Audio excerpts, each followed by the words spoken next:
tardes. Comenzamos la sesión especial del día de hoy correspondiente al aniversario número 126 de la corporación, que hoy nos convoca a los académicos, a sus cónyuges, a sus familias y amigos más cercanos para reunirnos y comentar en torno a los logros de la academia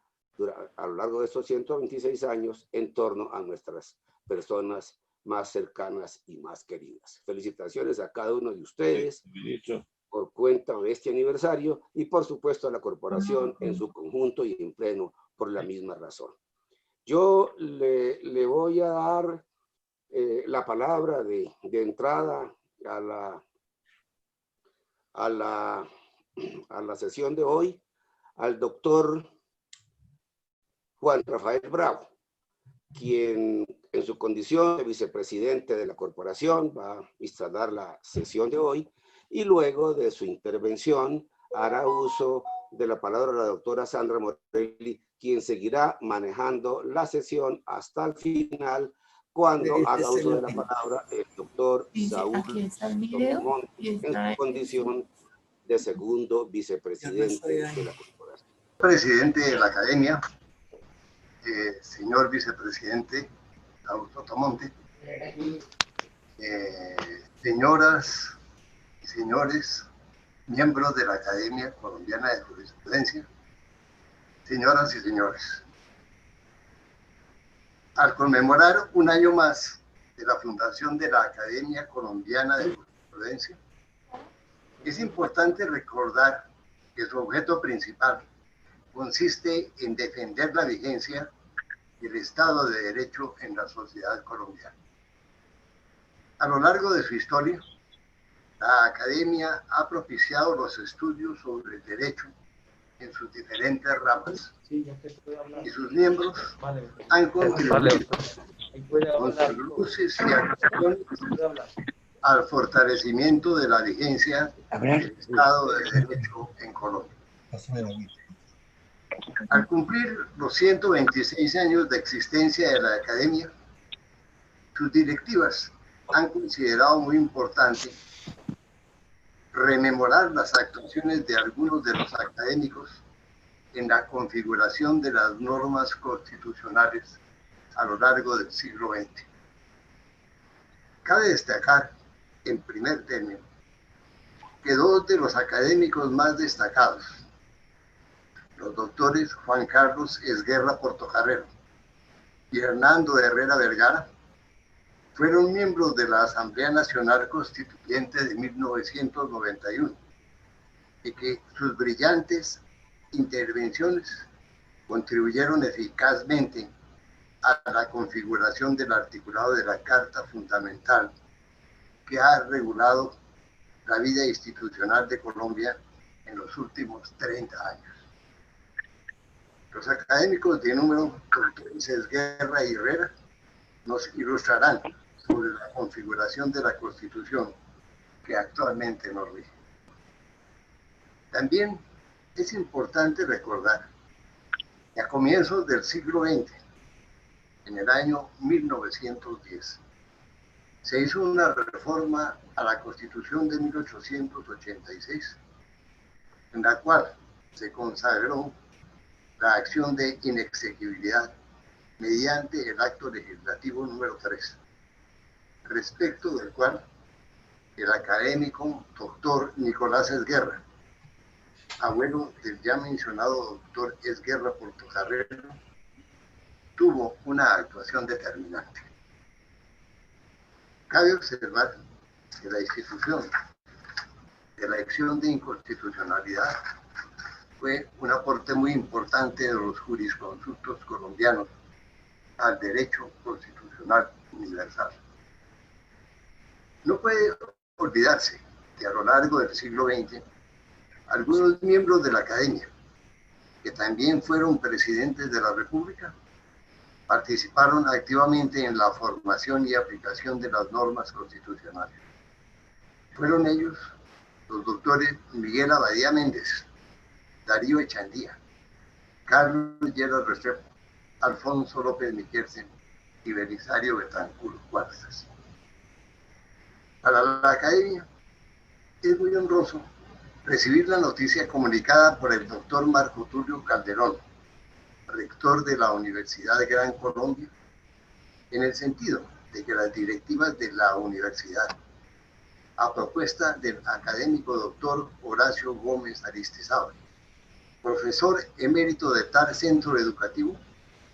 decidieron otorgarle la máxima condecoración de la universidad a la Academia Colombiana de Jurisprudencia con motivo de los 126 años de su fundación.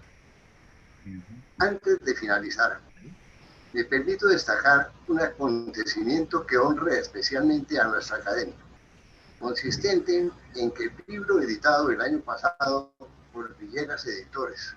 sobre la vida y obra de la Academia Colombiana de Jurisprudencia durante los 125 años de su existencia fue premiado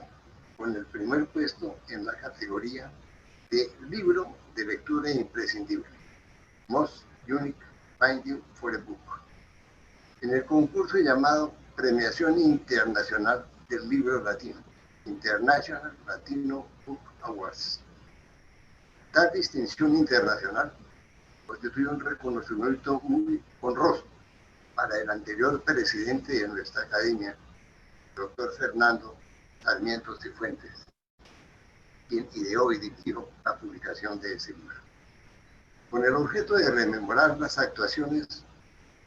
de los señores académicos en el derecho constitucional colombiano, en el curso de esta sesión escucharemos, además de los doctores Esguerra y Herrera, al señor presidente de la academia, doctor Augusto Trujillo Muñoz, y al doctor Mauricio Plazas Vega. Todos ellos estarán coordinados por la académica doctora Sandra Morel. Vicepresidente académico Juan Rafael Bravo, por su ilustrativa introducción. Una vez escuchadas sus palabras, me permitiré hacer una breve explicación del contenido de este coloquio, no sin antes extender un saludo muy cordial y respetuoso al señor presidente de la academia, doctor Augusto Trujillo, al señor vicepresidente, primer vicepresidente, que en este instante acabo de saludar de manera respetuosa, lo mismo que al segundo vicepresidente que clausurará este evento, el doctor Saúl Sotomonte, así como a los demás académicos presentes y demás personas que nos escuchan, lo mismo que al secretario de la academia. En buena hora se le ha ocurrido al señor presidente de esta corporación, al académico Augusto Trujillo, llamarnos a hacer una recordación y una reflexión del aporte activo que ha hecho la Academia Colombiana de Jurisprudencia a través de sus miembros, básicamente durante el centenario inmediatamente pasado. Son 100 años donde todas y cada una de las reformas a las que fue sometida la Constitución de 1886 hasta que se promulgare una nueva, aquella de 1991, tuvo dentro de sus padres inspiradores y creadores, tanto desde la academia como desde las instituciones mismas que en aquel momento se hubieran erigido como poder reformador del texto constitucional o como creador constituyente primario propiamente dicho, a miembros de la Academia de Jurisprudencia. Y como bien lo dijo nuestro primer vicepresidente, todos actuaron no solamente con una sabiduría que permitió moldear nuestras instituciones con un reconocimiento mundial en su carácter civilista y democrático y pro Estado de Derecho, sino que en todos y cada una de sus actuaciones encontramos un altísimo sentido de la importancia de la preservación de la institucionalidad. toda la evolución del constitucionalismo colombiano cuenta, y este es el título precisamente que hemos querido darle a este coloquio, parafraseando una obra de un historiador en derecho constitucional colombiano, también ilustre miembro de la academia y con muy importantes aportes al constitucionalismo colombiano, el libro del doctor Restrepo, que se refiere a los constituyentes, Carlos Restrepo Piedradita, a los constituyentes, constitucionalistas y constituyentes del siglo XIX en Colombia. Hemos parafraseado ese título de su monumental obra para traerla a este coloquio, hablando de, o nominando este coloquio, bautizándolo como constituyentes y constitucionalistas académicos en la historia constitucional colombiana. No hemos querido hablar de ciclos constitucionales porque en lo que a mí personalmente hace referencia, tengo la convicción de que fue siempre la evolución hacia un perfeccionamiento y actualización de las demandas sociales y políticas del mismo texto constitucional, que pasó de ser un texto donde se consagraba un ejecutivo fuerte y sin lugar a duda una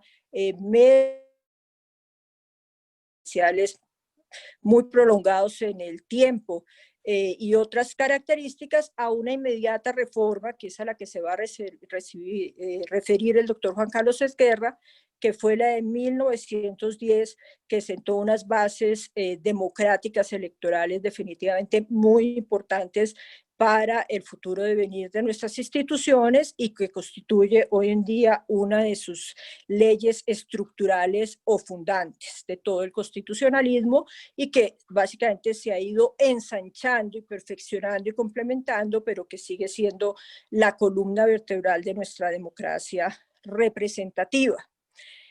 Posteriormente intervendrá el doctor y actual académico presidente de esta corporación, Augusto Trujillo, para referirse a la reforma constitucional de 1936 y todo el contenido propio de este Estado social y de responsabilidad frente a los deberes sociales y económicos que se introduce en la parte dogmática de nuestra Constitución, en armonía con las corrientes mundiales sobre la necesidad de dar un paso más allá de la consagración de una igualdad formal para abrirle paso al logro, donde el Estado se vuelve interventor de una igualdad material para garantizar los derechos sociales de los coasociados. Él tendrá dos intervenciones para que respetemos un poquito el orden, o rigurosamente el orden histórico de estas disertaciones. Volverá luego del doctor Plazas, que nos hablará de todo el periodo anterior al Frente Nacional y a los proyectos fallidos de reforma que presentaron los expresidentes López y Turbay. Y les decía, sabemos muy bien que el doctor Plazas, pues Mauricio Plazas es un experto y además autor de un libro muy valioso precisamente sobre el Frente Nacional. Cuando él finiquite, volverá nuestro presidente para hablarnos del proyecto de reforma constitucional fallido de 1953, e inmediatamente después continuará el doctor Hernando Herrera Vergara, constituyente, lo mismo que el doctor Juan Carlos Esguerra, también con una trayectoria en su vida profesional y como académico muy destacada, para referirse a la elección popular de alcaldes, donde también un académico, el expresidente Belisario Betancur, tuvo un papel protagónico, y luego a todo lo que fue pues el proceso constituyente que finiquitó con la promulgación de la Constitución del 91. No quiero terminar esta intervención sin hacer brevísimas referencias, porque me he extendido excesivamente, sobre los académicos que intervendrán. Juan Carlos Esguerra, básicamente un ilustrísimo profesor de la Universidad Javeriana y de muchas otras en las áreas del derecho público, derecho administrativo, abogado litigante, ministro de Estado, consejero de Estado elegido, pero por haber sido llamado a otras dignidades no hubo de posesionarse. En fin, una persona que ha estado al servicio de la academia y del servicio público, lo mismo que el doctor Augusto Trujillo, que sí, tuvo, además de su trayectoria académica como docente y autor de varias obras muy destacadas, pues un papel protagónico en la vida política departamental, llegando incluso a ser candidato a la gobernación. El doctor Mauricio Plazas, pues tributarista ilustre, académico también, autor de varias obras, y aquí pues muy amablemente nos va a exponer el contenido de su escrito sobre el Frente Nacional.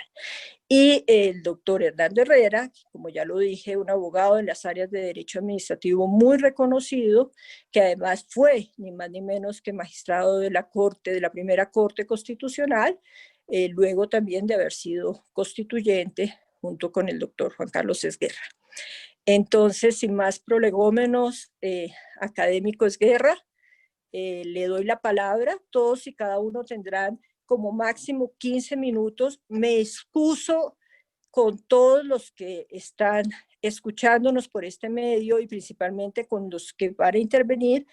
por la dictadura que ejerceré respecto al rigor del tiempo, que como lo habíamos acordado será de 15 minutos exactos. Me da mucho gusto estar con ustedes en la ocasión de esta linda efeméride, la celebración de los 126, de los primeros 126 años de nuestra academia, en la cual además me parece una gran idea del señor presidente la de haber pensado en que podía hablarse de lo que ha sido nuestra historia constitucional del siglo XX y de lo que va corrido del siglo XXI y el papel que jugaron en ella algunos de los miembros de la academia y la propia Academia Colombiana de Jurisprudencia. Me ha correspondido por decisión del presidente,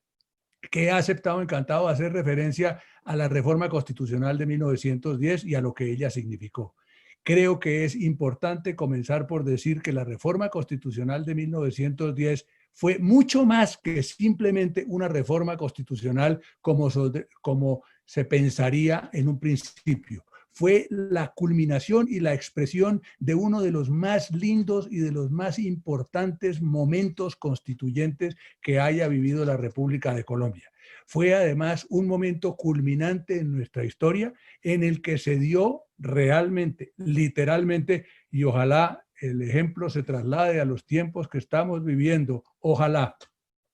en el que se dio y se vivió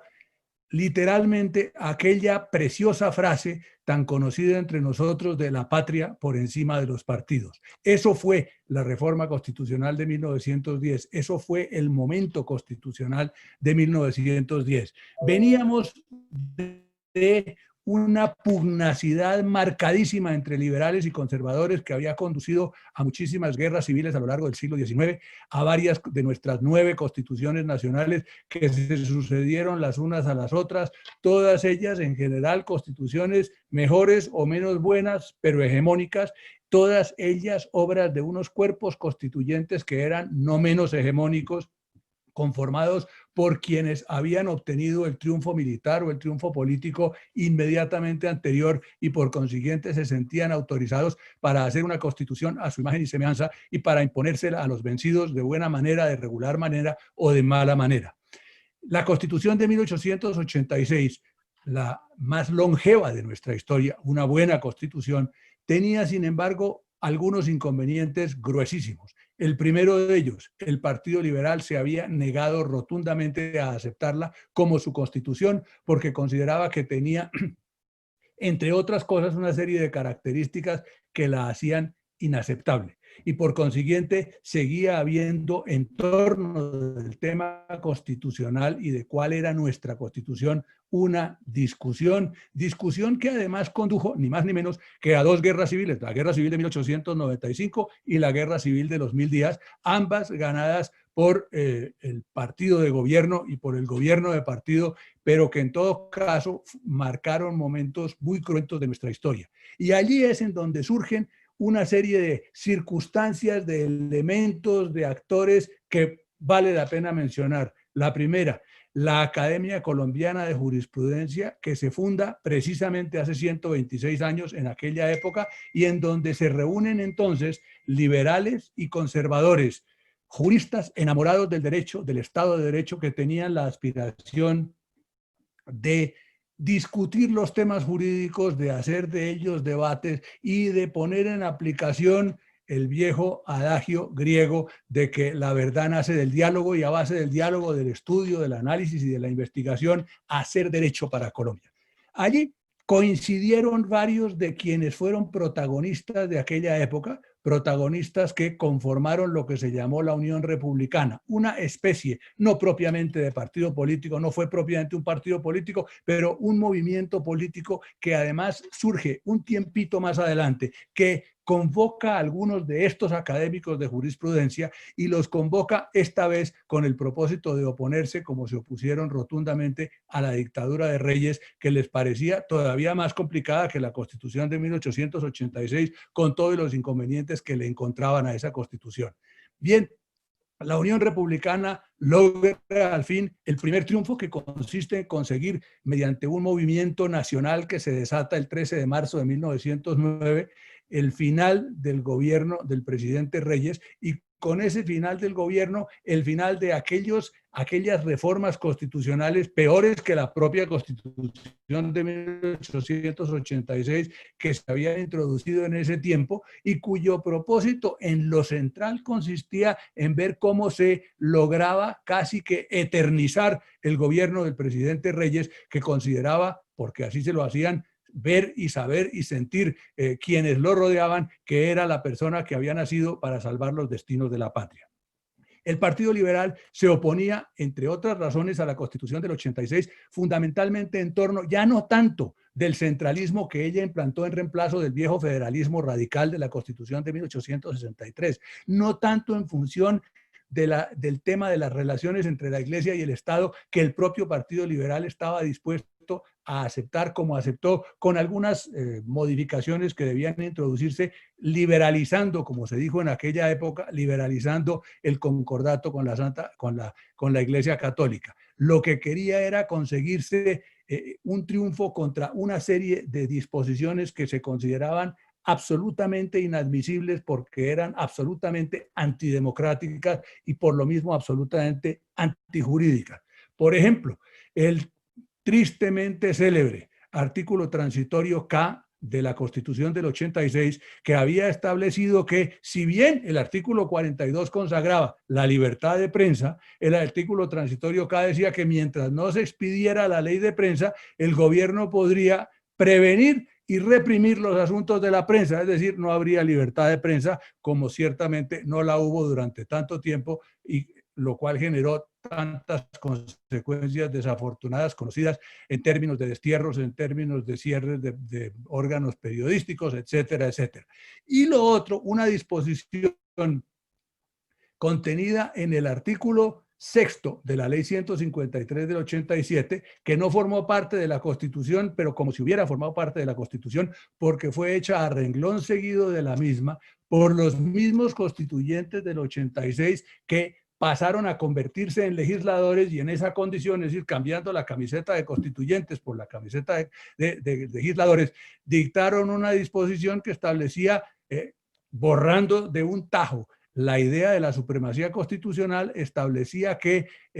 toda norma legal que aprobara el Congreso de la República se consideraría constitucional, se presumiría constitucional y en todo caso se aplicaría como si fuera constitucional y punto. Y a eso agreguémosle lo que dispuso otra de esas leyes, en el caso de la ley 153 del 87, solo critico el artículo 6º porque por lo demás me parece que hay que hacer una vez más un acto de justicia, una de las leyes más importantes y más lindas que ha habido en la historia de Colombia y que sigue habiendo, salvo este lunar del artículo 6º que establecía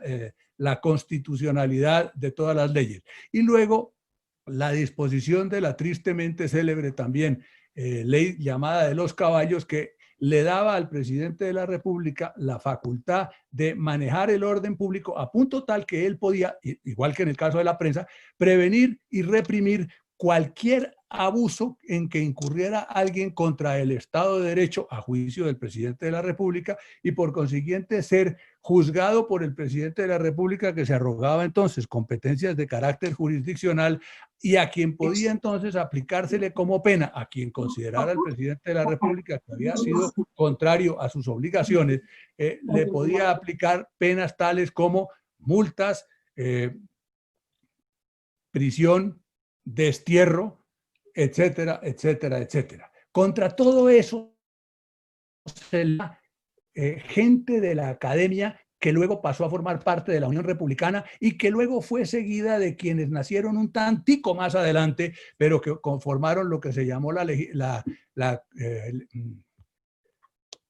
generación del centenario, de la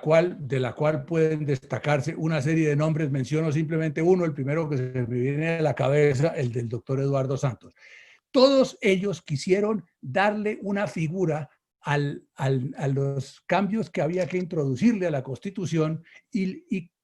consiguen que el presidente que reemplazó al general Reyes, el doctor Ramón González Valencia, que había ya conseguido que se volviera a integrar el Congreso de la República, que había sido disuelto por Reyes. El Congreso de la República dura en sesiones un año y después de ese año se decide que va a haber y se va a convocar una asamblea constituyente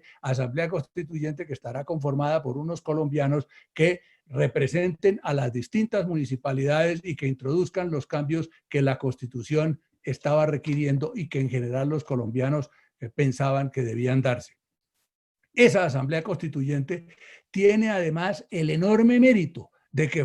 constituyó la primera oportunidad en nuestra historia después de 1821, en la cual el cuerpo constituyente no fue ya hegemónico, no perteneció exclusivamente al grupo o partido o bando de quienes habían obtenido el triunfo inmediatamente anterior, sino que en ella tuvieron asiento tirios y troyanos. Algo que no vuelve a repetirse entre nosotros, sino en 1991, en donde la Asamblea Constituyente también está conformada por representantes de toda la colombianidad, de todos los colores políticos e ideológicos imaginables. En el caso de 1910, pues los colores políticos conocidos eran los del Partido Liberal y los del Partido Conservador, por lo menos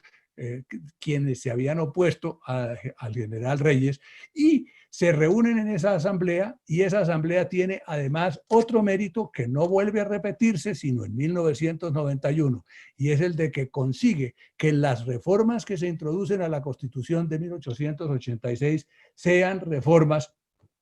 que se adoptan por consenso, fundamentalmente. Sí hubo, por supuesto, votaciones y hubo algunos artículos, algunas propuestas que fueron rechazadas y otras que fueron aprobadas, pero fue el consenso lo que prevaleció en ese movimiento que constituyó la Asamblea de 1910, que además introduce a la Carta del año 10 una serie de cambios bien importantes. Primero, consigue la reforma de 1910 que por fin, después de 25 años, el Partido Liberal acepta reconocer como constitución de toda la República la Constitución de 1886. Es decir, se consigue un sentimiento constitucional que nace de ese momento y de esa asamblea, un sentimiento constitucional de unidad nacional por encima de las divergencias que pudieran existir entre quienes formaban parte de uno o de otro partido. Se introduce, se mencionó ya antes,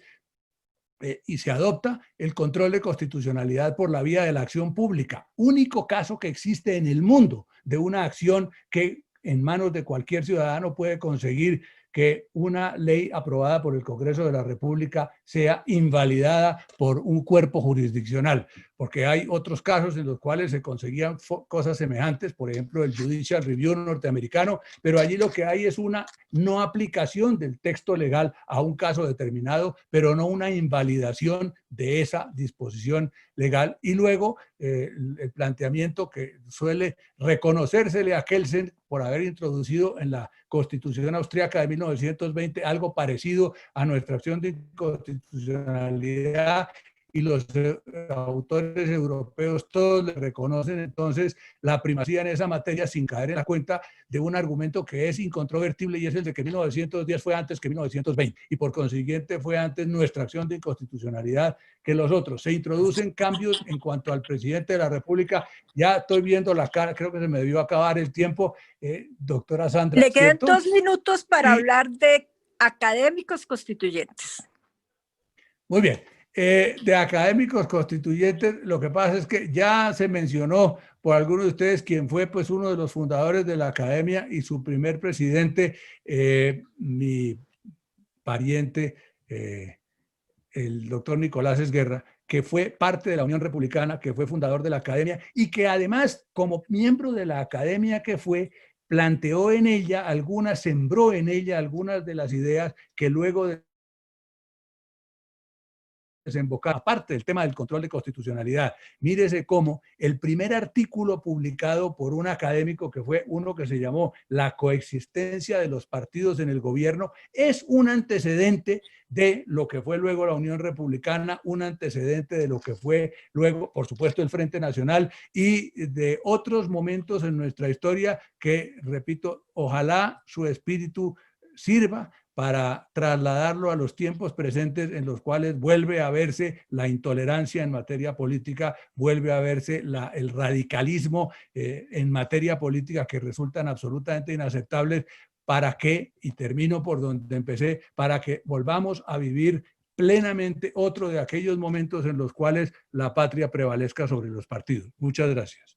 Tiene la palabra nuestro presidente, el académico Augusto Trujillo, quien nos va a hablar de la reforma constitucional de 1936. Señor presidente. Muchas gracias, señora moderadora. Difícil hablar después del doctor Juan Carlos Esguerra, que hizo una excelente introducción al evento que nos está convocando esta tarde. La reforma del 36 es, como bien sabemos todos, uno de los hitos históricos del constitucionalismo colombiano, porque, como lo mencionó la moderadora al comienzo, incorporó el país en el universo de su tiempo. Pero la reforma del 36 hunde su raíz en la célebre convención de 1922, celebrada en Ibagué, que significó el punto de inflexión entre el radicalismo liberal del siglo XIX y el liberalismo social del siglo XX. ¿Se me está oyendo bien, moderadora? Sí, señor presidente, continúe tranquilo. Hubo una intervención, pero mínima, y puede continuar. Gracias. Bueno, decía que la convención de Ibagué significó un punto de inflexión entre el radicalismo del siglo XIX y la concepción social del siglo XX en el liberalismo. Y en esa convención el punto de inflexión se hizo notorio porque en un momento dado los generales veteranos de la Guerra de los 1000 días que estaban asistiendo a la convención de Ibagué como convencionistas, sugirieron un nuevo levantamiento armado contra el gobierno conservador en medio de la preocupación de los civilistas liberales que había dentro y fuera de la convención. Ahí otra vez el académico Nicolás Esguerra, quien ya había sido constituyente en el año 10, como acaba de explicarlo el académico Esguerra, quien ya había sido candidato a la presidencia de la República y quien seguía siendo miembro de la academia, encabezó una carta en la que pedía a los convencionistas abstenerse de cualquier gestión en sentido bélico. Desde 1910, gracias, como usted haya dicho por el académico Esguerra, gracias a la Unión Republicana e incluso a la generación del centenario que comenzaba a hacer presencia en la actividad pública y se venía consolidando una especie de vocación civil para Colombia. Eduardo Santos, Alfonso López, Laureano Gómez, en fin, comenzaron a proyectar vocación civil y a proyectar hacia el futuro esa enseñanza, ese criterio que anidó en la Unión Republicana de 1910. En ese marco fue surgiendo el liderazgo de Alfonso López, quien suscribió, por cierto, en el año 22 la carta que encabezaba Nicolás Esguerra, en la cual se le pedía a la Convención de Ibagué que no hiciera ningún tipo de declaración que sonara agresiva ni bélica contra el gobierno, porque este ya era un país distinto al del siglo XIX.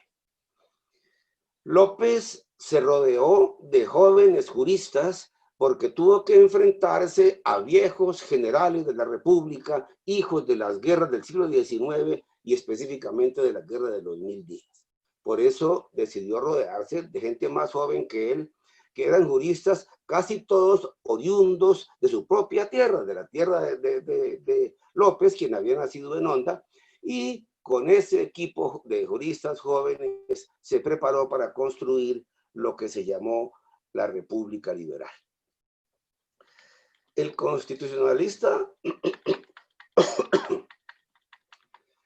Carlos Restrepo Piedrahita, también miembro de esta corporación, también miembro de la academia, llamó ese periodo que se avecinaba, o lo llamó la Segunda República Liberal, pues para él la primera se sucedió por allá entre 1853 y 1856. López, inspirador de esa República Liberal, de esa Segunda República Liberal, tuvo en Darío Echandía y en Alberto Lleras sus principales apoyos como gobernante. Pero gracias al primero de ellos, que era miembro de la Academia Colombiana de Jurisprudencia, pudo su gobierno construir instituciones nuevas y modernizar al país. En el 30 ya se había producido un cambio de gobierno que el presidente Olaya Herrera, miembro de esta corporación también, supo manejar continuo a través de un gobierno de concertación. Ahora, López, consagrado como el gran director del liberalismo, se apoyó en ese equipo de jóvenes, probablemente, por lo menos a mi juicio, el equipo más brillante que conoció el país en el siglo XX. Algunos de ellos eran miembros del grupo de los nuevos o próximos al grupo de los nuevos, pero otros, un buen número de ellos era, como dije ahora, era como López, oriundo del Tolima, y quienes nacimos allí solemos hablar de la Escuela del Tolima para mencionar ese equipo dirigente en el cual no todos eran hombres de leyes, pero todos eran hombres de Estado. Claro, el maestro Echandía era el más notable de ellos, pero también estaban ahí otros como Carlos Lozano y Lozano, que también fue jefe del Estado, como José Joaquín Caicedo Castilla, como Antonio Rocha Alvira, como Rafael Parga Cortés, como Alberto Camacho Angarita, como Gonzalo París Lozano, como Carlos Peláez Trujillo, todos miembros del liberalismo, todos nacidos en el Tolima y todos tributarios de un pensamiento de contenido social y sentido democrático muy distante ya del radicalismo del siglo XIX. La mitad de esa lista que acabo de mencionar, la mitad de los mencionados pertenecía a la Academia Colombiana de Jurisprudencia. Claro, había otros protagonistas oriundos de otras regiones del país, ni más faltaba, que pertenecían también al equipo de López: Jorge Soto del Corral, miembro de la corporación; Luis López de Mesa, Gerardo Molina, Moisés Prieto, Jorge Salamea. Pero el eje del equipo era ese eje de paisanos de Alfonso López, eje que, como lo expresó el propio Alberto Lleras, fue un concilio de jurisconsultos, dijo Lleras, caracterizado por su falta de codicia, pero también por su devoción por la controversia y sobre todo por una sed infinita de creación. Bueno, probablemente habrá que mencionar también en ese equipo a Carlos Lleras Restrepo y a Jorge Eliezer Gaitán, que eran ambos miembros de la Academia Colombiana de Jurisprudencia, eran miembros de la corporación. ambos, Lleras y Gaitán, estaban más cerca de Eduardo Santos que de Alfonso López, pero suscribían los principios que identificaron la reforma constitucional de 1936 y que se pueden sintetizar en una sola frase: la concepción social del Estado y del derecho. En 1936 se constitucionaliza por primera vez en Colombia tesis propias del Estado Social de Derecho, que luego fueron recogidas por la Carta del 1991, en donde se menciona, ahí sí, la idea Estado Social de Derecho. No se menciona esas tres palabras, no se mencionan en la reforma del 36, pero allí están las tesis del Estado Social de Derecho: el derecho de huelga, la función social de la propiedad, la concepción social del derecho y del Estado. Hacer una disquisición en cuanto a la expresión Estado Social de Derecho, pues realmente la expresión Estado Social de Derecho es una expresión que se acuña en Europa después de la segunda posguerra, del constitucionalismo de la segunda posguerra, que hace referencia a un paradigma de Estado constitucional, como lo llaman los italianos, donde la Constitución tiene directamente fuerza vinculante y los, digamos, principios y derechos sociales pues dejan de ser una mera declaración de voluntad para convertirse en normas jurídicas de carácter directamente vinculante. Yo creo que con un estudio profundo del constitucionalismo colombiano y teniendo en cuenta el aporte de la jurisprudencia del Consejo de Estado en estas materias, tal vez también allí, académicos Guerra, el constitucionalismo colombiano resultó ser pionero en la apertura del espacio a lo que luego fue el Estado Social de Derecho en el mundo. Entonces, académico Mauricio Plazas, le doy a usted la palabra para que nos ilustre sobre todo aquel periodo que usted quiso plasmar en su obra sobre el Frente Nacional e incluso algunos años posteriores que son de suma trascendencia para entender el aporte de los académicos a los procesos de reforma constitucional en Colombia. Señor presidente, señores vicepresidentes, doctora Sandra Morelli, doctor Hernando Herrera, doctor Juan Carlos Esguerra, muy apreciados académicos. Celebro, como ustedes, este efeméride de la Academia Colombiana de Jurisprudencia y comparto con quienes me han precedido en el uso de la palabra que su opinión en el sentido de encontrar en este tipo de eventos algo sumamente significativo, porque la academia tiene que ser consciente de lo que ha significado en la historia del país y de lo que puede significar, puede y debe significar en adelante. Me corresponde hablar de un periodo muy, muy largo, que es el Frente Nacional, desde básicamente 4 puntos específicamente. El acto legislativo número 1 de 1957, el plebiscito del 1 de diciembre de 1957. 2, el acto legislativo número 1 de 1959. 3, la reforma constitucional de 1968. Y 4, la frustrada pequeña constituyente del acto legislativo número 2 de 1977. Voy a empezar entonces con un breve prolegómeno al acto legislativo número 1 de 1957. Saben ustedes muy bien que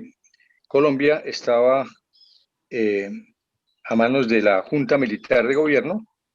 que se integró a partir de la caída de la dictadura de Rojas Pinilla, y la Junta Militar de Gobierno organizó una comisión de ajuste institucional que es enormemente importante desde el punto de vista histórico y cuyos miembros fueron en varios casos académicos miembros de la Academia Colombiana de Jurisprudencia, y por eso los menciono: Roberto Urdaneta Arbeláez, Carlos Lleras Restrepo, Alfonso López Miquelsen, José Antonio Montalvo, Francisco de Paula Pérez, Germán C. Hernández, Jorge Garner de la Cuesta, Gonzalo Vargas Rubiano. Esta comisión tuvo a cargo examinar el cauce jurídico que debería seguir el país para reencontrarse con el sistema democrático liberal, y en particular los académicos Carlos Lleras Restrepo y José Antonio Montalvo redactaron lo que en últimas fue el texto del decreto 247 de 1957, que culminaría aprobado como plebiscito por el pueblo en el llamado plebiscito de 1957. Con ocasión de este decreto, la Corte Suprema de Justicia se pronunció en el sentido de considerarse inhibida para pronunciarse sobre su constitucionalidad, y hay una intervención sumamente interesante del Procurador General de la Nación, Eduardo Piñeros y Piñeros, académico, miembro de la Academia Colombiana de Jurisprudencia, en la que con argumentos aristotélico-tomistas defendió que la Corte se pronunciara de fondo sobre la demanda. A la postre del acto legislativo, pues salió adelante. En diciembre de 1957 se somete a la votación del pueblo colombiano, incluyendo el voto de la mujer colombiana, como lo había dispuesto el plebiscito, y fue aprobado por una abrumadora mayoría. En esa oportunidad hubo una importante discusión en lo que tiene que ver con nuestros académicos, para entonces miembros de la Academia Colombiana de Jurisprudencia. El profesor Luis Carlos Fáchica, constitucionalista muy respetado, cuestionó esa vía del plebiscito, básicamente porque no tuvo realmente, decía él, su origen en una determinación del pueblo, sino que obedeció a un acuerdo partidista que ustedes recuerdan. Sus líderes fueron Alberto Lleras Camargo y Laureano Gómez, en los acuerdos de Benidorm y de Silles, y después en el llamado Acuerdo de Bogotá. Esa era la posición de Sáchica. Después, en un libro llamado La regla y la excepción, también puntualizó sobre el particular, pero el punto primero los puso en su obra sobre el constitucionalismo colombiano. Otro punto interesante lo planteó el académico Jaime Vidal Perdomo,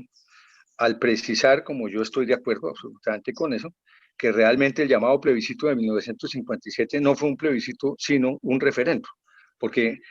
contemplaba una reforma constitucional con aspectos sumamente significativos, y así tuviera un trasfondo político y algunos artículos de que materializaban un acuerdo político, como los relacionados con la paridad administrativa y la paridad política, pues indudablemente incluía normas que modificaban el orden jurídico, entre ellas la cooptación en la Corte Constitucional, la carrera administrativa y otras disposiciones de singular importancia. Yo creo que eso no es un plebiscito, sino un referendo, porque el plebiscito es básicamente un pronunciamiento del pueblo sobre el respaldo o no a una determinada decisión política o a un determinado líder político, en tanto que el referendo es una reforma de orden normativo que hoy en día además está expresamente contemplada por la Carta Política. También sobre este particular destaco que pues no solamente fue miembro de la Comisión de Ajuste Institucional, sino que respaldó la reforma por la vía del llamado plebiscito el académico y posteriormente presidente de la República, Alfonso López Miquelsen. Sobre este plebiscito de 1957 y sobre lo que significó la adopción del Frente Nacional, dedico amplio espacio, pues hago una referencia al libro del Frente Nacional debido pues a que tengo que ser muy cuidadoso con el tiempo hoy. El segundo punto al que me quiero referir es el acto legislativo número 1 de 1959. Acto legislativo promovido por la administración Lleras Camargo, primer presidente del Frente Nacional, y ese acto legislativo, como lo apuntaba Lleras Camargo, iba dirigido a, por así decirlo, consumar lo que habría sido el plebiscito de 1957 desde la óptica de sus horizontes, de sus perspectivas y de sus regulaciones, y acoger la alternación presidencial. Dispuso el acto legislativo número 1 de 1959 que los 3 periodos presidenciales subsiguientes serían ocupados en su orden por un conservador, posteriormente un liberal y finalmente un conservador, con lo cual se garantizó que en 4 periodos presidenciales estuvieran en 2 los liberales y en 2 los conservadores. Esta posición este acto legislativo número 1 del 59, como lo relata el historiador Fernando Mayorga, académico, miembro de nuestra academia, tuvo como inspiración probablemente la alternación que se presentó durante la restauración de la monarquía bajo Alfonso XII, a raíz del acuerdo entre Cánovas y Sagasti. Y bueno, pues esta alternación presidencial generó un rechazo de la izquierda y también un rechazo del presidente López Miquelsen, del futuro presidente López Miquelsen, académico, como les dije, quien sostenía que si bien estuvo de acuerdo con el plebiscito de 1957 y fue partícipe de la comisión, no estaba de acuerdo con esa alternación que entrañaba una verdadera una verdadera consagración de un solo partido, el que llamó el Partido del Frente Nacional, en la que simplemente los que fueran partidarios del Frente Nacional tendrían acogida para llegar a la presidencia. Es un cuestionamiento que hace López en varios documentos y que en última se puede encontrar con algún detalle en sus memorias políticas publicadas en el año 2006. El tercer punto que menciono es la reforma constitucional de 1968 durante la administración Lleras Restrepo. Esta reforma constitucional fue una reforma como la califica el académico Juan Carlos Esguerra, y si no me falla la memoria, con Gabriel Rosas, una reforma instrumental, pero en el buen sentido. No es instrumental en el sentido de ser secundaria, no, es una reforma fundamental, porque es la reforma que viene a consumar lo que habían sido las reformas de 1936 y 1945 sobre el intervencionismo de Estado. Una reforma presidencialista, una reforma que se ocupó de la temática de las funciones del Congreso y del presidente de la República, una reforma de la hacienda pública con énfasis en la planeación, que no operó finalmente, pero que fue prevista desde allí. Después, en la Constitución del 91, ya la planeación tendría una realización mucho más eficaz, una dirección de la economía y de la hacienda pública por parte del presidente de la República, de manera que la iniciativa en materia de gasto de inversión fuera del presidente del Ejecutivo y no del Congreso, y una reforma desde el punto de vista de las normas, con las leyes cuadro, con los decretos autónomos, y desde el punto de vista de toda la estructura del Estado, totalmente a tono con lo que venía siendo la tendencia al intervencionismo de Estado de las constituciones de 1936 y 1945. Es de recordar que para esta reforma de la administración Lleras Restrepo se conformó también por el presidente Lleras una comisión asesora, y en esa comisión asesora participaron muy destacados miembros de la Academia Colombiana de Jurisprudencia, que menciono, por supuesto: Germán C. Hernández, Francisco de Paula Pérez, Álvaro Leal Morales, Hernán Torva Agudelo, Luis Carlos Sáchica. De manera que en este periodo, en esta fase, en esta reforma constitucional tan importante, el papel de los académicos fue crucial. Finalmente, como cuarto punto, menciono el acto legislativo número 2 de 1977, acto legislativo que vino a concretar lo que desde su candidatura y durante el proceso electoral el presidente López Miquelsen había anunciado bajo el titular de institucionalización o catástrofe, para que se convocara una constituyente, y así se aprobó finalmente después de muchas pugnas, de muchas tensiones políticas, de una gran división entre el ospino-pastelanismo y el alvarismo, y entre el llerismo y el lopismo y el turballismo, pero que finalmente se aprueba como acto legislativo número 2 de 1977. Se convoca a la Asamblea Nacional Constituyente, que se llamó Pequeña Constituyente, para tratar las temáticas de la reforma a la Administración de Justicia y el régimen departamental y municipal. En esa oportunidad, también el presidente López, para conformar o para asesorarse, conformó una espléndida comisión asesora integrada por miembros en gran parte por miembros de la Academia Colombiana de Jurisprudencia, como Carlos Restrepo Piedradita,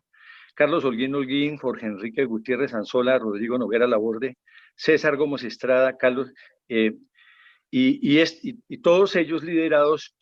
por el maestro Darío Echandía. Por eso se llama la Comisión Echandía. Esta reforma, sin embargo, se frustró. La Corte Suprema de Justicia, a la sazón encargada de la guarda de la integridad de la Constitución, la declaró contraria a la Constitución política básicamente por dos razones. Una, por vicios de forma consistentes en que no se siguió el trámite que se debería haber seguido para una ley, pese a que estábamos ante un acto legislativo, pero la más importante fue la violación del artículo 13 del plebiscito de 1957, artículo que estableció en su momento que la Constitución solo se podía modificar por el Congreso de Colombia. Ese artículo es lo que se conoce por los constitucionalistas como una cláusula pétrea, en el sentido de dejar cerrada la posibilidad. Pero las interpretaciones que surgieron al respecto giraron alrededor de entender que esa cláusula pétrea estaba relacionada con el acuerdo que se plasmó en el plebiscito, pero que eso no significaba que en el futuro pudiera haber reformas constitucionales por vía distinta a la aprobación por el Congreso. Sin embargo, a la postre, la Corte Constitucional, con ponencia de un distinguido miembro de la Academia Colombiana de Jurisprudencia, que fue José María Velasco Guerrero, declaró inexequible la reforma. Bueno es saber que inicialmente era ponente Luis Carlos Sáchica Ponte, quien defendió la constitucionalidad de la pequeña constituyente, pero fue derrotado, y finalmente pues sus planteamientos en esta materia se plasmaron en un salvamento de voto. Muy interesante. Tal vez relatar que, si no me falla la memoria, el demandante, uno de los demandantes, porque hubo varias demandas, uno de ellos fue el académico Álvaro Echeverri Uriburu. De modo que en esto que he relatado muy rápidamente con el objeto de ser respetuoso con el tiempo, pueden ustedes ver que hay una muy notoria y muy importante participación de la Academia Colombiana de Jurisprudencia. Y es como un llamado de atención para todos nosotros, así como ellos fueron protagonistas de los grandes momentos del país. Nosotros, desde la Academia Colombiana de Jurisprudencia, y cada uno desde nuestra propia ventana, desde nuestros propios recintos, desde nuestra individual posición, deberíamos tratar de estar pendientes de lo que Recasén Sichés denomina la responsabilidad para el cumplimiento del contrato político que reside sobre las espaldas de los juristas. Muchas gracias. Que muchísimas gracias, porque además con el mensaje final, pues creo que puede usted decir misión cumplida. Eso fue lo que le encomendó el señor presidente, y muchísimas gracias por hacerlo con tanta ilustración y precisión. Bueno, esta constitución del 52 es una de las constituciones, de las muy pocas constituciones que nunca fueron constituciones fallidas que ha tenido Colombia, y esta también fue sui generis en muchos sentidos, pero fundamentalmente porque veníamos de un proceso en donde se estaba consolidando la vocación civil para Colombia y en donde estaba también consolidada ya la idea del constitucionalismo que se manejaba dentro de la línea propia de la democracia liberal. En 1950 fue elegido presidente de la República Laureano Gómez Castro, en una candidatura única de su partido, que terminó siendo además también candidatura única en las elecciones, porque el candidato liberal, que era Darío Echandía, en un momento dado se vio obligado a renunciar en medio de toda esa inmensa problemática que se suscitó entre el año 47 y el año 50, que además no fue sino el comienzo de una década de martirologio y, por qué no decirlo de alguna manera, también de desvergüenza nacional. El presidente Laureano Gómez tuvo que retirarse al año siguiente de la jefatura del Estado por razones de salud, y vino un proceso en el cual se comenzó a dividir el Partido Conservador un poco. Por supuesto, las dos alas seguían las orientaciones del presidente Gómez, del presidente Laureano Gómez, pero comenzó allí con la elección del designado una puja, por cuanto se había elegido un Congreso homogéneamente conservador, cuyo presidente fue el senador Gilberto Alzate Avendaño, quien aspiraba a ser el designado. Pero el famoso guiño de que se ha hablado permanentemente toda la vida sobre ese punto, lo recibió el académico Roberto Urdaneta Arbeláez, miembro de esta corporación. En diciembre de 1952, el presidente encargado, Roberto Urdaneta Arbeláez, como dije, miembro de esta corporación, y su ministro de gobierno, Luis Ignacio Andrade, convocaron una Asamblea Nacional Constituyente integrada por delegados de varios orígenes, pero todos designados o por el Congreso, o por el gobierno, o por las altas cortes, o por los gremios empresariales y del trabajo, por las universidades, por los medios de comunicación. Se designaba un listado de principales con sus respectivos suplentes, a excepción de quienes habían sido presidentes de la República, jefes del Estado, que también, digamos, por derecho propio, se les reconoció como miembros de la Asamblea Constituyente, que fue conocida como ANAC. Gómez fue un inspirador de la Constituyente de todas maneras, y tenía en mente la que podría llamarse, siguiendo un poco la línea que usa el doctor Carlos Restrepo Piedrahita, podría llamarse la Segunda República Conservadora, que probablemente no había consolidado bien su antecesor, y asumiendo que la primera fue aquella que se sucedió comenzando el siglo XX. Desde 1947 se produjeron hechos sucesivos de desorden público y de violencia partidista que pervirtieron la actividad pública. En 1949, miembros del propio Congreso dispararon en el recinto de la corporación y produjeron la muerte de un congresista, herida a otro congresista, que por cierto murió después a consecuencia de esas heridas. La locución presidencial que produjo Laureano Gómez en su mensaje al Congreso el día de la instalación, hace referencia a esos antecedentes de desorden público, a veces sucesos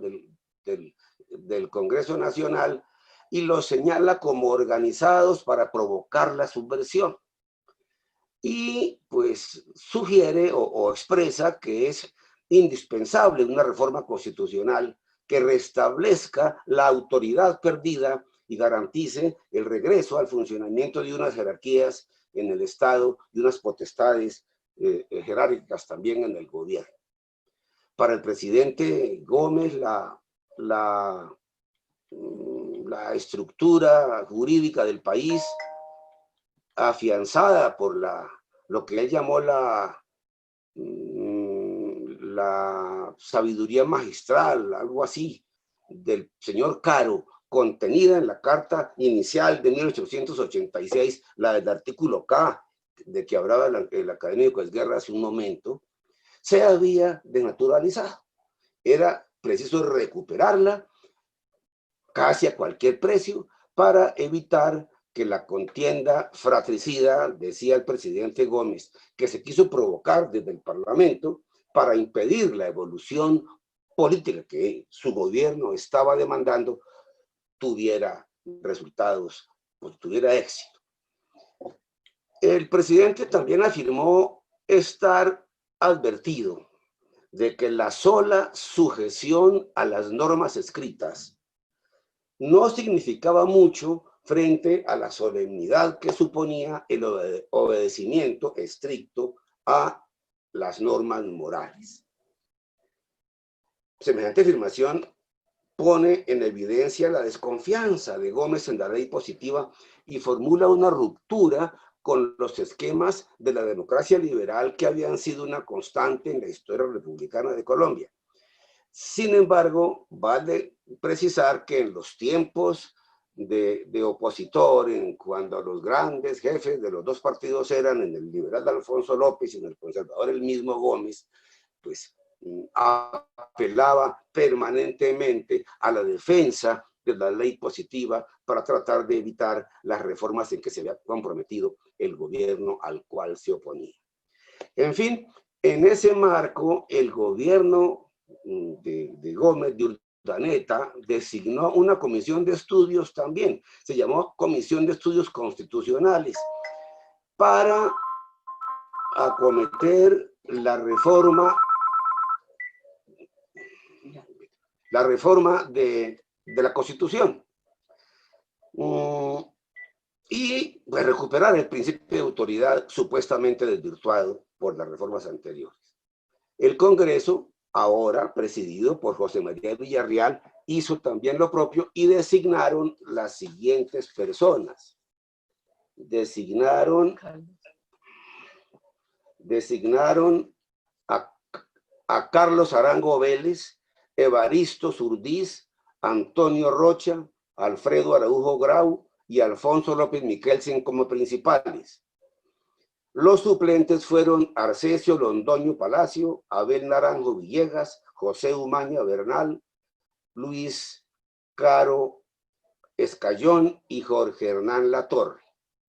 El Senado, estos designados por el gobierno, el Senado designó a Álvaro Gómez Hurtado, Eleuterio Serna y Alfonso Araujo como principales, y a Ignacio Escayón, Eusebio Cabrales y Ricardo Bonilla Gutiérrez como suplentes. Mientras la Cámara hizo lo propio con Francisco de Paula, Benavides Marín Vanegas y Julio César Turbay como suplentes. No había en ese listado, como puede verse, un alto número de miembros de la academia. Y por lo demás, los liberales que fueron nombrados allí se abstuvieron de ingresar a la comisión y expresamente renunciaron a pertenecer a ella.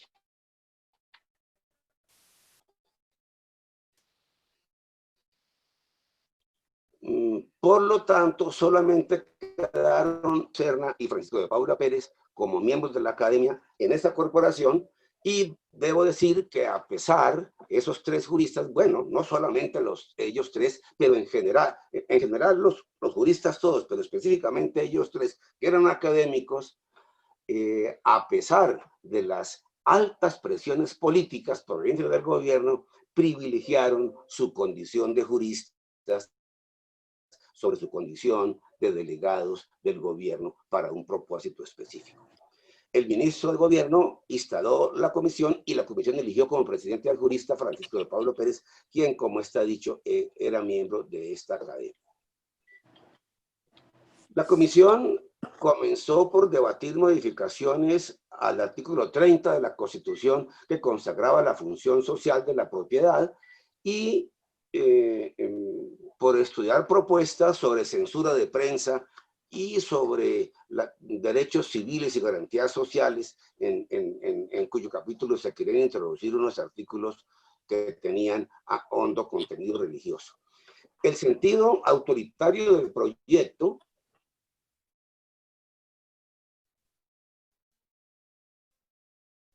también, como la de ilegalizar a los partidos que tiendan a subvertir el orden, como condenar la lucha de clases y como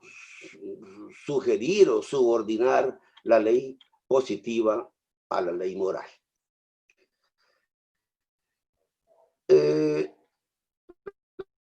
La comisión estaba trabajando inusitado de gobierno. El 13 de junio, recordamos todos, de 1953, asumió el poder el general Gustavo Rojas Pinilla y por lo mismo el país nunca asistió a los debates que esa comisión podría haber terminado suscitando. Sin embargo, el gobierno militar mantuvo la ANAC, ahora bajo la presidencia del expresidente Ospina Pérez y con la secretaría del excongresista Rafael Azula Barrera. La ANAC declaró la vacancia presidencial y legitimó la presidencia de Rojas por el resto del periodo presidencial. Un minuto. Bueno, gracias. Ya voy a terminar. En la asamblea, y en forma suelta la asamblea aprobó 3 actos legislativos. Uno creando la CBC del Valle, del Cauca, otro prohibiendo el comunismo y un tercero aprobando el voto de la mujer. Voy a tratar de terminar lo más rápido posible, pero quiero redondear diciendo que... 2 minutos, presidente. No sacrifiquemos contenidos. Gracias, doctor, muy amable. Quiero decir que en cuanto a la primera reforma, por ejemplo, del 36, López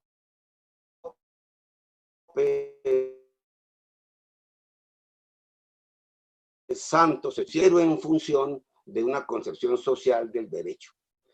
Gómez y Rojas encontraron inspiración en otras tesis, claro. Gómez en Franco, muy probablemente, muy seguramente, y Rojas en el justicialismo de Perón, en fin. En cierto sentido, ambos dieron prelación a la fuerza sobre el derecho. Y el país conoció la paradoja en esa época de un macartismo creciente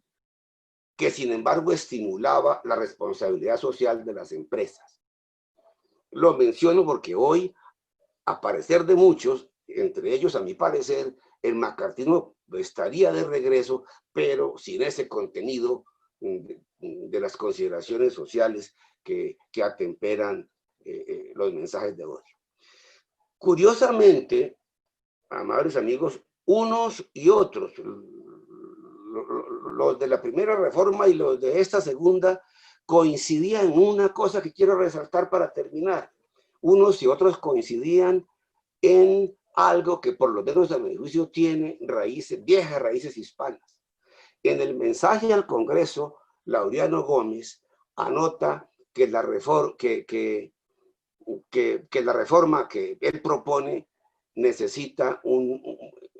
en esa reforma necesita especial atención la reforma a los consejos. A él le parece prioritaria la reforma a los consejos municipales, porque a su juicio el cabildo es, entre todas las entidades que pueden mencionarse como de derecho público, la que mejor representa los anhelos de la comunidad.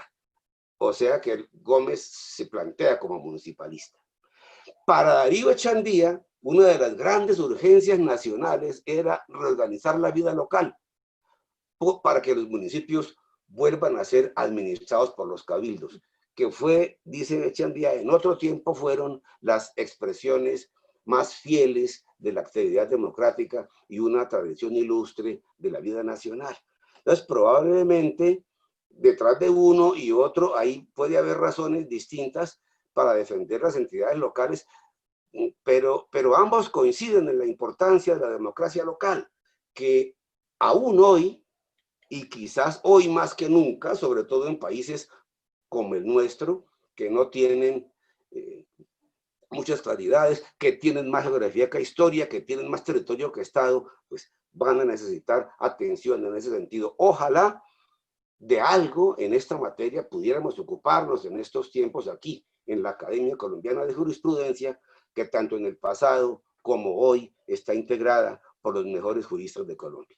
Gracias, señora moderadora. Académico Fradique Méndez, por favor, ilústrenos con la consideración que ya nos hizo vía chat.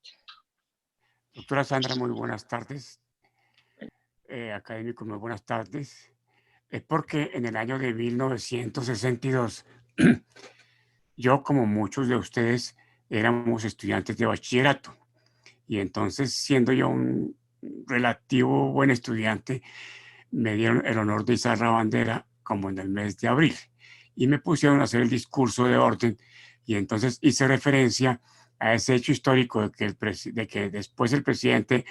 Alfonso López Michelsen, contra el mandato de la Constitución,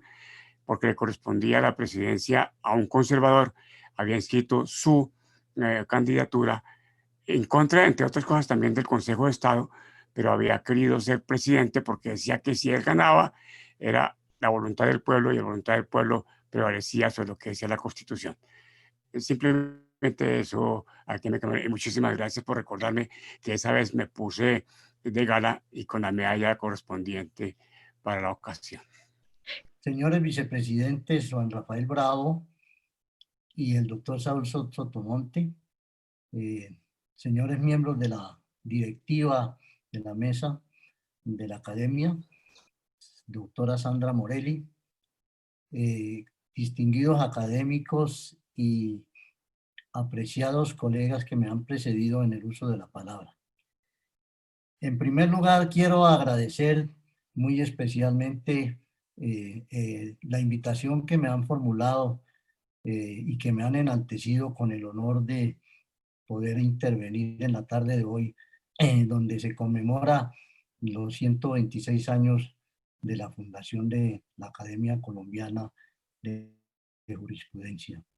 Y especialmente del doctor Augusto Trujillo, quien me formuló la invitación para participar en este importante certamen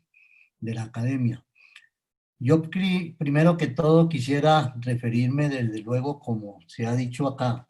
que de lo que se trata es de hacer remembranza a los constituyentes y constitucionalistas académicos de Colombia que hemos tenido la oportunidad de prestar servicios en algunos momentos históricos en el país. Resaltar cómo realmente la primera parte en relación con el acto legislativo número 1 de 1986, que introdujo una modificación muy importante al artículo 171 de la Constitución de 1886, en el sentido de establecer la potestad o facultad de los ciudadanos para participar en el proceso electoral donde se elegían a alcaldes que con anterioridad estaban siendo designados bajo el nombramiento y lo que se llama de libre nombramiento y remoción por los gobernadores de los respectivos departamentos. Con esa modificación del acto legislativo que fue promulgado en enero de 1986, desde luego siendo presidente de la República bajo ese mandato, nuestro querido también colega miembro de la Academia, el doctor Belisario Betancur Cuartas, se dio por primera vez esa modificación para que los ciudadanos pudieran elegir alcaldes de los municipios en su respectiva circunscripción electoral. Y fue como en el año de 1988, en marzo del 88, se produjo la elección, ya siendo presidente bajo el mandato del doctor Virgilio Barco Vargas, y donde el doctor Belisario Betancur, como presidente de la República, tuvo desde luego como académico una participación muy activa, de donde se destaca uno de los facetas más importantes de la participación ciudadana como mecanismo de participación de los ciudadanos para elegir directamente a los alcaldes de los respectivos municipios y también del distrito donde se hubiese configurado el distrito especial.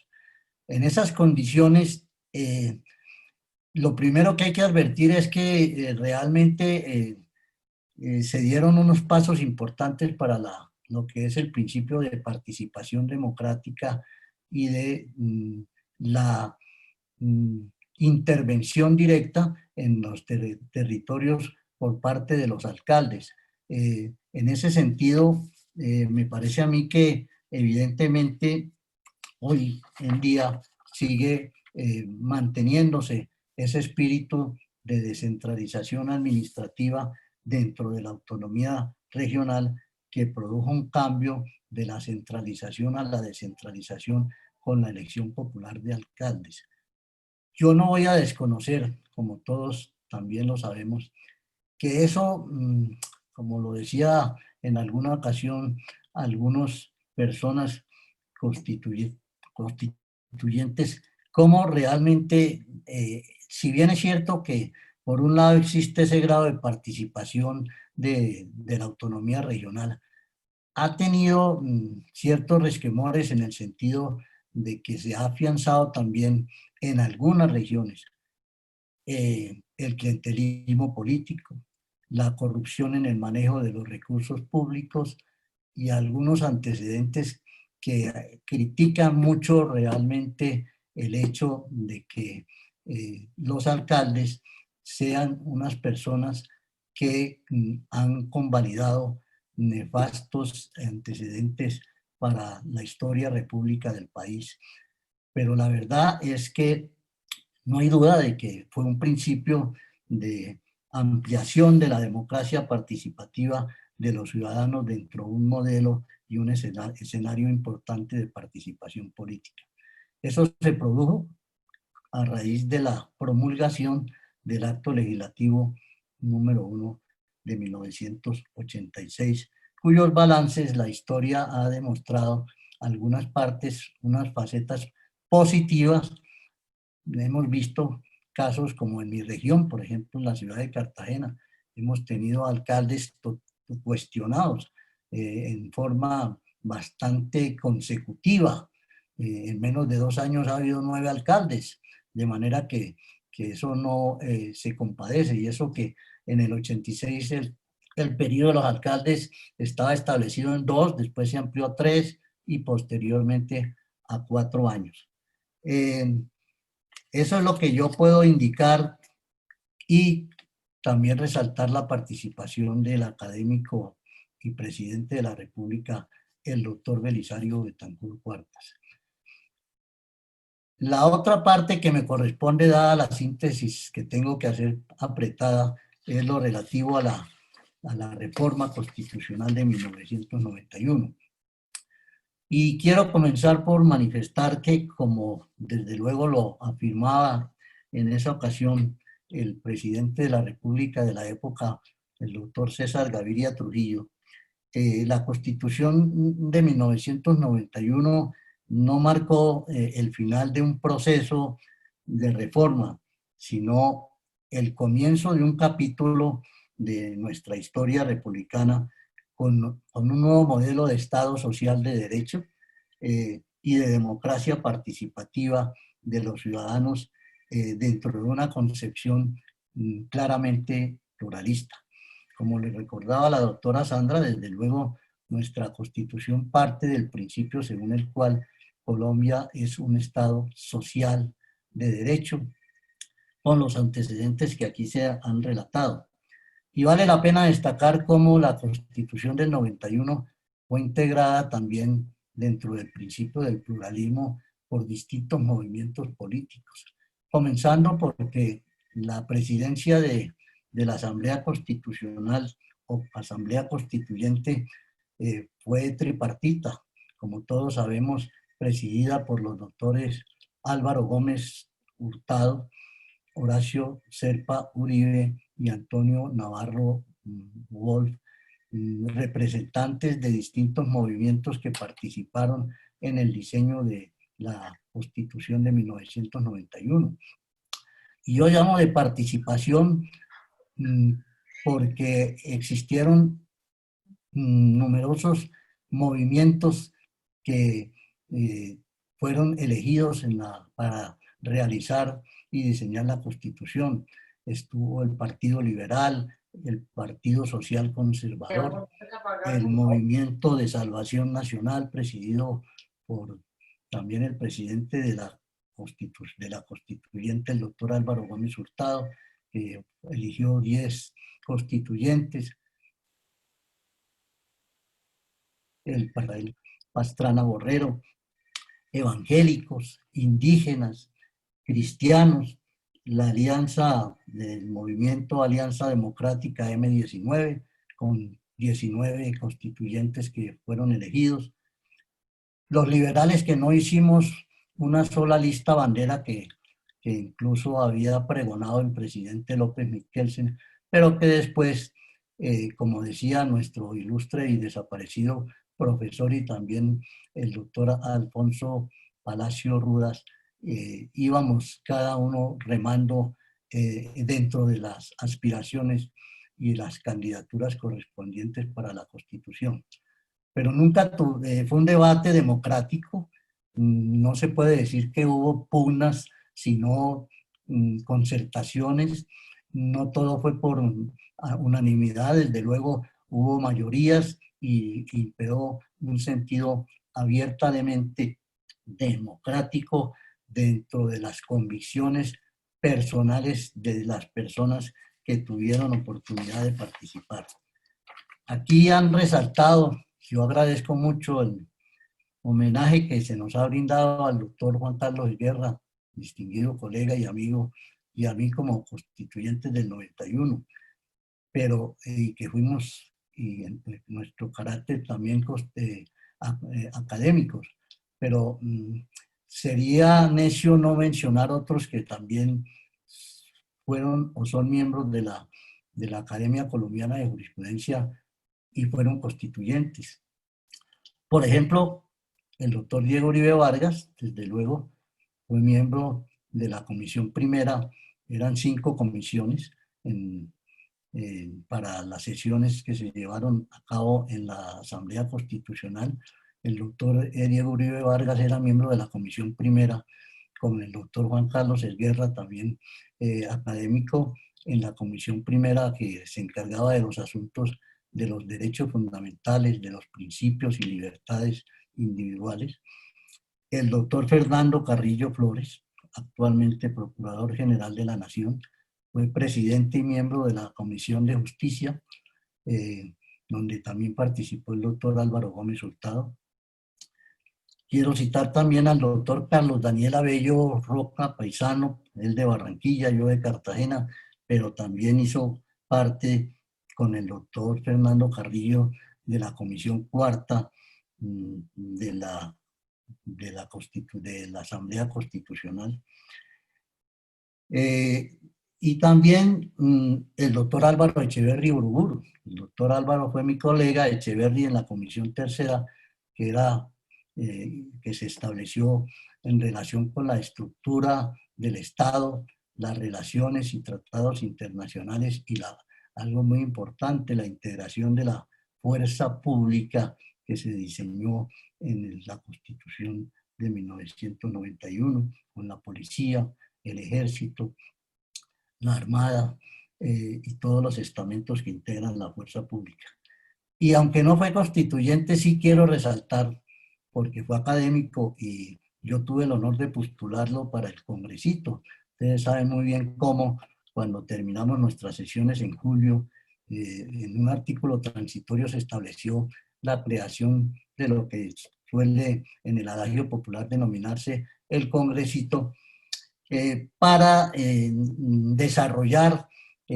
algunos preceptos constitucionales, como por ejemplo algo muy importante, la Fiscalía General de la Nación. Y ahí tuve la oportunidad y fue aprobado en la Constitución su nombramiento, su elección, el doctor Antonio José Cancino, uno de los juristas más grandes que tuvo el país y sobre todo en materia de derecho penal, y ya fallecido, y que le prestó un gran servicio al país en las deliberaciones y determinaciones que se tomaron en el Congresito, el esposo de nuestra querida colega Emilsen de Cancino, miembro importante, ilustre jurista de la Academia Colombiana de Jurisprudencia. Pero para referirme al proceso de reforma constitucional, debo resaltar cómo realmente dentro de estos 380 artículos que se aprobaron en el seno de la Asamblea, lo primero que hay que destacar es el espíritu de la democracia participativa. Y la democracia participativa se estableció no solamente con la enunciación de unos derechos fundamentales establecidos en la Constitución, sino con los verdaderos mecanismos de participación democrática. Y esos mecanismos de participación, porque nosotros establecíamos que de nada valía hacer una enunciación de los derechos fundamentales si no se establecían los mecanismos de participación y de protección para los ciudadanos. Por eso hoy en día los ciudadanos tienen la potestad de ejercer individualmente, sin necesidad y presencia de asesores o abogados, individualmente determinadas acciones, como la acción de inconstitucionalidad o inexequibilidad ante la Corte Constitucional directamente, la acción de tutela también, sin necesidad de representante, que fue una de las conquistas democráticas más bien concebidas en el panorama nacional e internacional, con un desarrollo legislativo muy importante del decreto 2591 de 1991. La iniciativa legislativa que también tienen los ciudadanos de la posibilidad de presentar proyectos de reforma legal o incluso de reforma constitucional. Esa participación ciudadana también está plasmada en la posibilidad de intervenir en todos los mecanismos de participación democrática, como son el voto, el referendo, la consulta popular, el plebiscito, la revocatoria del mandato, etcétera, que están diseñados también en nuestra Constitución. Por eso yo creo que una de las características, como he dicho, fundamentales en esa situación de la reforma de 1991 es la participación ciudadana. Se ha dicho con mucha razón que la Constitución de 1991 se caracterizó por ser o constituir una Carta de Derechos Fundamentales con los mecanismos de participación ciudadana, y también por haber creado, desde luego, determinados estamentos judiciales como la Corte Constitucional y la Defensoría del Pueblo, que tuvieron origen, desde luego, en la Constitución de 1991, porque se consideró que era menester, desde luego, establecer una jurisdicción aledaña a las demás jurisdicciones, sin que sea el uno superior del otro, pero que se dedicara solamente a los asuntos constitucionales constitucionales con una organización autónoma, porque como también se creaba la acción de tutela, ya no daría, desde luego, la posibilidad de que de esas acciones conociera como su máximo organismo una entidad distinta, aunque en las instancias sí lo hace, como lo hizo el constituyente al crear la Corte Constitucional, y fortaleciéndose desde luego algunas instituciones que ya existían, como la Procuraduría General de la Nación y la Contraloría General de la República, hoy robustecida y fortalecida por actos legislativos, por la misma Constitución, y después actos legislativos posteriores que han determinado unos controles no previos, pero sí preventivos para la vigilancia y el control fiscal de la Contraloría por parte de la Contraloría General de la República. No dejo de destacar cómo también la Constitución estableció y se enmarcó el principio de otorgar el derecho y el deber, que la paz era un derecho o es un derecho y un deber de obligatorio cumplimiento, lo cual dio lugar a realmente poder establecer unas concertaciones entre grupos que estaban al margen de la ley, entre ellos precisamente el M-19 y otras que después fueron haciendo parte de toda la estructura del Estado, como en el caso del doctor Navarro Bosch, que después fue incluso ministro de Salud de la presidencia del doctor César Gaviria Trujillo, o como otras personas que han participado en las actuaciones correspondientes. Yo no quiero dejar de terminar el papel tan preponderante que prestó la Academia Colombiana de Jurisprudencia en la reforma constitucional de 1991. Varios miembros de la Asamblea, de la Academia, y la misma Academia participó activamente, yo recuerdo, en algunos consejos y en los proyectos.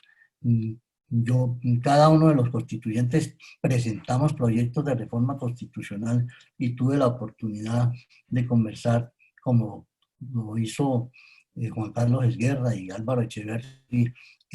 en el servicio que le prestó la Academia Colombiana de Jurisprudencia para la reforma constitucional de 1991. Y nosotros no cerramos esa puerta porque evidentemente, como todos sabemos, la Constitución ha sido susceptible de varias reformas por el Congreso de la República, porque se le dio la opción de que la Constitución, la Carta de 1991, podía ser reformada a través de un referéndum, ¿no? O a través de una reforma del Congreso de la República, o por una asamblea constitucional, que es lo que está establecido en el artículo 374 de la Constitución. Dentro de esa Carta de Derechos y Mecanismos de Participación hay otras facetas que desde luego me haría inextenso poder comentar, pero dada la brevedad del tiempo me corresponde realmente reducir hasta el máximo. Académico Frederique Méndez tiene la palabra. Doctora Sandra, señor presidente y señores académicos, durante la semana pasada, a raíz de los acontecimientos que todos vivimos desde el 9 de septiembre, mes de los derechos humanos, lo único que hemos visto es justamente violación de los derechos humanos en todas las áreas del quehacer colombiano. Escuché en un momento determinado al señor Diógenes Guevara, creo que se llama, Diógenes Orjuela, es el presidente de la CUT, y entonces decía que el presidente de la República no los ha invitado ni a un tinto, quejándose de que no se han retomado los diálogos entre el gobierno y quienes promueven el paro, justamente para hacer realidad lo que dice el doctor Herrera de la paz como un derecho y un deber para los colombianos. En una charla que tuve sobre derechos humanos dije que la opción de vivir en paz y la opción de contribuir a la paz no es una opción, sino es un deber que debemos cumplir los colombianos. Y por eso, en una columna que publicó semanalmente, hice referencia a una fábula que se llama Las dos cabras tercas. Después les comparto. Y en este caso, pues me parece que ni el gobierno ni el comité quieren reunirse para recomenzar con esos diálogos, y entonces me imagino que se están comportando como esas dos cabras de la fábula. No sé, yo había hablado con el presidente Augusto Trujillo sobre la posibilidad de que de alguna manera pudiéramos como tender un puente por parte de la Academia Colombiana de Jurisprudencia para que el presidente y sus ministros y Diógenes Orjuela y su comité de paro pudieran retomar las conversaciones para efectos de hacer realidad esta parte de la Constitución y evitar que Colombia se siga erosionando a los pasos absolutamente desastrosos en que estamos viendo a Colombia. Simplemente eso, doctora Sandra, y a ustedes académicos, muchas gracias. Muchas gracias. Después de las excelentes intervenciones de los expositores que nos han recreado con toda esta recordación histórica de eventos importantes, quería únicamente complementar la información en relación con el impacto de la reforma de 1910 después de la muy controvertida gestión del general Reyes. Porque en 1910 una reforma trascendental para el país fue la verdadera y real creación de la jurisdicción de lo contencioso administrativo como jurisdicción especial para regular y controlar judicialmente las relaciones entre el Estado y los administrados, obviamente bajo las condiciones que regulara la ley que efectivamente se promulgó bajo el número 130 de 1913, cuando no solamente se estructuró esta jurisdicción, se complementó y se desarrolló, sino que se adoptó el primer código contencioso administrativo que se tiene como tal en el país, y se crearon los primeros 8 tribunales administrativos en el mismo. Quería hacer ese aporte muy respetuoso a la información correspondiente. Muchas gracias. Bueno, pues terminan ya nuestras intervenciones propiamente académicas. Yo quiero hacer una, digamos, anotación final muy sucinta, recordando que la Constitución de 1991, en 29 años de existencia, ha tenido 53 reformas constitucionales. La de 1886 tuvo 70, y me parece que no es equivocado deducir que estas tuvieron lugar con un hilo lógico y con el respeto de una estructura y una filosofía máxima, que es pues la preservación del Estado de Derecho y el ensanchamiento del principio democrático. Me parece que son los dos pilares fundamentales. Yo personalmente no sé si por incapacidad de tomar distancia, pero creo que las reformas a la Constitución del 91 pues no han respondido a una visión realmente orgánica del Estado y a un respeto de la teleología que está en sus normas de construcción. No sé si han sido muchas o no. Me parece que sí, y eso podría ser muestra de que hemos perdido un poco el valor de la intangibilidad de la Constitución y con ella del Estado y de las instituciones públicas. Y seguramente aquí termina este coloquio, pero estos interrogantes que me permito plantear seguramente nos dejan como responsables de acometer esa tarea a futuro, a más de las que ya nos ha invitado el señor presidente y el señor vicepresidente. Yo agradezco la asistencia y inmediatamente le doy la palabra al señor vicepresidente Saúl Sotomontes, quien tiene a su cargo la clausura de este encuentro académico. Muchas gracias. Gracias, doctora Sandra. Señor presidente, muchas gracias por su intervención, que junto con los demás expositores nos hicieron una bien importante, interesante y profunda, no obstante la brevedad de los tiempos, de ejercicio, de estudio, de análisis de la historia, llamémosla constitucional de Colombia. Y por fortuna toda salida de la Academia de Jurisprudencia. Es decir, es innegable el papel que ha cumplido la Academia de Jurisprudencia a través de sus académicos en los diversos tiempos del país, de su desarrollo, en el diseño formal del país. Y luego diré por qué hablo de diseño formal. Y esto salió de la Academia y sigue teniendo un papel importantísimo, aunque en ocasiones es menos visible. La Academia nuestra, al igual que la Academia de los griegos, donde fue la fuente de los inicios de la filosofía que fortalecieron y dieron lugar a la fuerza de la civilización occidental. Nuestra academia, a través de su trabajo y de sus académicos, también hizo lo mismo con el país formalmente. Un diseño formal del país, porque desafortunadamente no hemos logrado un diseño real, que no es una carga del jurista, es una carga del país entero. Hay momentos en que la academia no ha tenido visibilidad suficiente, unos válidos, por ejemplo, Henderson, en su trabajo sobre la modernización de Colombia, lo sitúa su inicio hacia finales del siglo XIX. Recordé el libro, ¿por qué? Porque cuando hice la cuenta de qué año se fundó la Academia de Jurisprudencia, 1894, coincide con el punto de partida del momento del inicio de la modernización de Colombia. Y diría uno,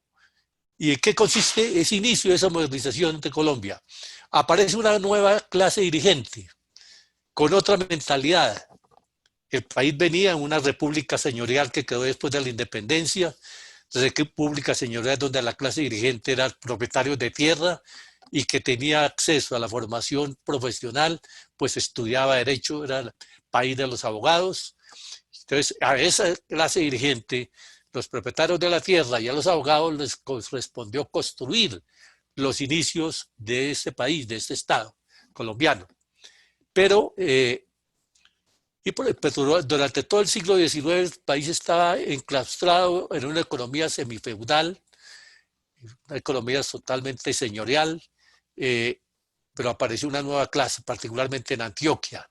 Apareció una nueva riqueza, las minas, aparecieron los dólares de las exportaciones de café, los dólares del canal de Panamá. Entonces fue naciendo una nueva clase dirigente que a sus hijos ya no los mandaba a estudiar francés, que era lo que se estilaba. A sus hijos los mandaba a estudiar inglés. Ya no se estudiaba derecho ni se hacía carrera militar, sino se estudiaban carreras técnicas, las ingenierías fundamentalmente, la medicina. Y eso dio lugar entonces a que fuera penetrando nuevas formas de comportamiento, fundamentalmente en lo económico. La academia y el mundo del derecho no perdió protagonismo, siguió actuando, siguió contribuyendo en esa construcción de ese nuevo país, pero dejaron de ser los únicos. Dejaron de ser los únicos y en ese sentido aparecieron otras profesiones que le fueron también ocupando algunos escenarios del cambio del país, de la construcción. Y luego viene los últimos 50 años en donde aparece una nueva clase con recursos procedentes de distintos órdenes, normalmente dentro de lo ilícito, que fue cambiando y transformando totalmente el día a día de la sociedad colombiana. La forma de hacer política, la forma de hacer los negocios, la forma de obtener la riqueza, la forma de llegar al poder. Entonces, escenarios profesionales tan estrictos como los que originaba la Academia de Jurisprudencia fueron pasando, dejaron de ser tan visibles. Además de la competencia, llamémosla así, lícita, normal de las otras profesiones, pero no dejó de actuar la academia ni sus académicos. En el mundo del derecho, la academia, a través de sus académicos, sigue siendo protagonista. Pero ¿en qué estamos hoy? La academia ha cumplido un gran papel hasta este momento, pero la situación del país de hoy es totalmente distinta a la que se vivió en los 120, 80 años atrás, recién creada la academia. ¿Por qué? Porque todas las cosas cambiaron. Una nueva clase dirigente, como decía, quizás no era tan dirigente, pero que ha penetrado a la diligencia, que ha cambiado, trastornado todas las formas de comportamiento, que ha llevado a la sociedad colombiana a una sociedad de pérdida total de la ética en el comportamiento, pérdida de valores. Entonces yo invito a nuestros colegas académicos para que invitemos al país, para que invitemos a los centros educativos, particularmente a las facultades de Derecho, invitemos al gobierno a grandes campañas de formación del nuevo ciudadano colombiano. Eso es importantísimo. Es decir, que hay que hacer al nuevo ciudadano, que aparezcan nuevos valores, la solidaridad, el respeto por los demás, el buen comportamiento. Eso lo debemos trabajar nosotros. No nos quedemos únicamente en nuestro recorrido histórico, que ha sido muy importante, ni en lanzar comunicados, ni manifestarnos, ni en protestar, no. Aportemos, seamos positivos. Seamos positivos, ya lo decía otro de los intervinientes. Y casualmente, para el miércoles viene el escritor William Ospina. Y su exposición se va a llamar Nuevo Relato Nacional. Espero que sea dentro de ese sentido. Hay que hacer una nueva sociedad. Y en eso nosotros, oficiantes del derecho, académicos, nosotros docentes, que regentamos la cátedra de Derecho, tenemos una gran responsabilidad. Estemos comprometidos con el cambio que el país, nuestra sociedad necesita. No podemos quedarnos quietos. Sigamos adelante, siendo positivos, buscando construir una nueva sociedad, la sociedad del entendimiento, la sociedad del respeto por los demás, formando el nuevo ciudadano. Muchas gracias. Quiero en 30 segundos reiterar el reconocimiento mío personal como presidente de la corporación, que es una honrosa posición que me ha dado la vida. Agradecer también en nombre de la academia,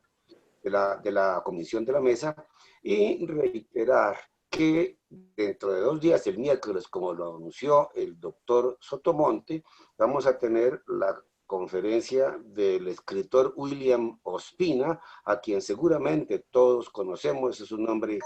brillante, polémico, inteligente, que va a hablarnos sobre un tema muy vinculado con lo que se ha dicho aquí. Su conferencia se va a llamar ¿Por qué necesitamos un nuevo relato en Colombia? El próximo miércoles a las 4:30 espero que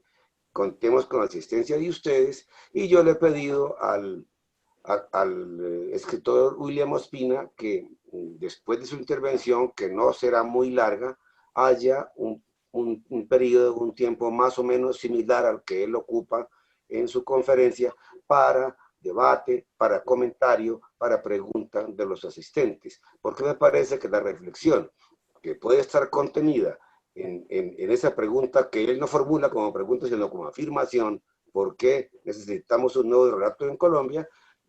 La reflexión contenida allí tendrá mucho que ver con lo que la academia ha hecho y ha significado en la historia colombiana a lo largo de estos 126 años que nos siguen enorgulleciendo como institución. Muchas gracias, académica Sandra, otra vez a todos ustedes, y se levanta la sesión.